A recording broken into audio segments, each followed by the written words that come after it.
Lep pozdrav, drago moje šmarje, in nadaljujemo še z vajami za ravnotežje. Ravnotežje igra izredno pomembno vlogo v našem vsakdanjem življenju.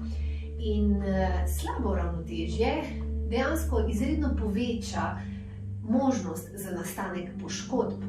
In če mogoče malo še navežem na naša prejšnja srečanja, ker smo naredili ciklus vaj za boljšo gibljivost in fleksibilnost kolkov, namreč v starosti se ravno zaradi slabšega ravnotežja pogostokrat lahko zgodijo padci, ki se končajo z poškodbo zlom kolka. In zlasti pri starejših ljudeh je lahko tudi to eden izmed najpomembnejših vzrokov, da dejansko ljudje so potem priklenjeni na posle in traja veliko dlje časa, da jih nekako ponovno mobiliziramo in naučimo hoditi. Zato je res izrednega pomena, da res v življenju treniramo naše telo, da ima čim boljše ravnotežje, ker potem tako natrenirano telo v tej smeri ima veliko večjo modrost, da v neki situaciji, ko se spodbijemo, veliko bolj modro odreagiramo, če treniramo ravnotežje, kot pa seveda, če pademo in lahko pride posledično do kakih neljubih situacij. Ja, danes bomo uporabili eno tako žogo, ki jo sigurno imate kje doma. In bomo šli najprej, bomo stali kar lepo z nogami, obema nogama na podlagi, kar lepo cela stopala na podlagi. Ja? In bomo šli v enem kroženje, žogico nad telesom. Ja? In jaz bom delala samo 3 ponovitve, vi doma delate več ponovitev. Pa druga smer. Ja? Druga smer in 3. Ja? Zdaj se bomo postavili na eno nogo, lepo prenesemo težo na levo nogo, dvignem desno nogo. Ja? To bo zdaj že malo težje in zopet ponovim. Ja? 2, zakrožim in 3. Ja? Pa druga smer. Ja? 1, 2, ja?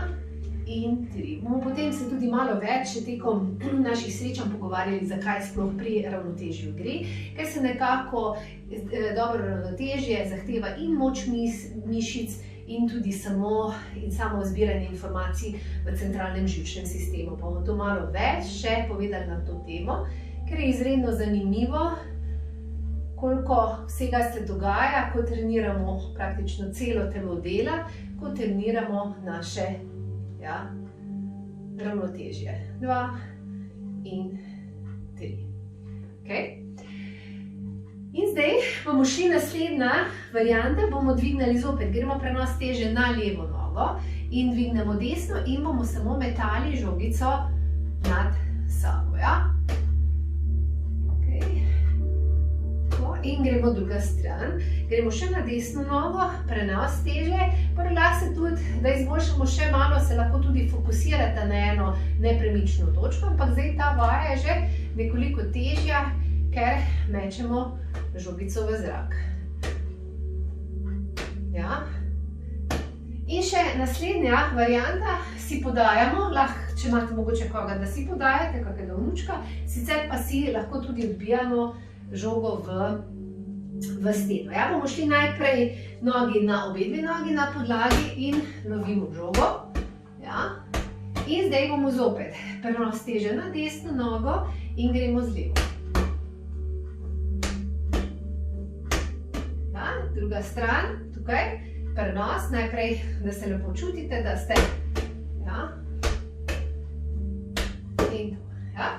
Bomo še naredili naš počep, kjer smo delali, se spomnite, ko smo izvajali pri naši jogi, utkatasano ali stol ali po nekem fizioterapevtskem jeziku navaden počep, kjer je res pomembno, da gremo z ta zadnjo čim bolj nazaj, tako smo rekli, kot da se usedemo na WC školjko, kolena ne smejo preko prstov na nogi. In potem zopet, malo če vas vleče, na ta zadnjo, je vaja sigurno pravilna. Gremo kar noge v širini bokov, gremo kar primemo žogico in bomo šli fajn nazaj. Ja?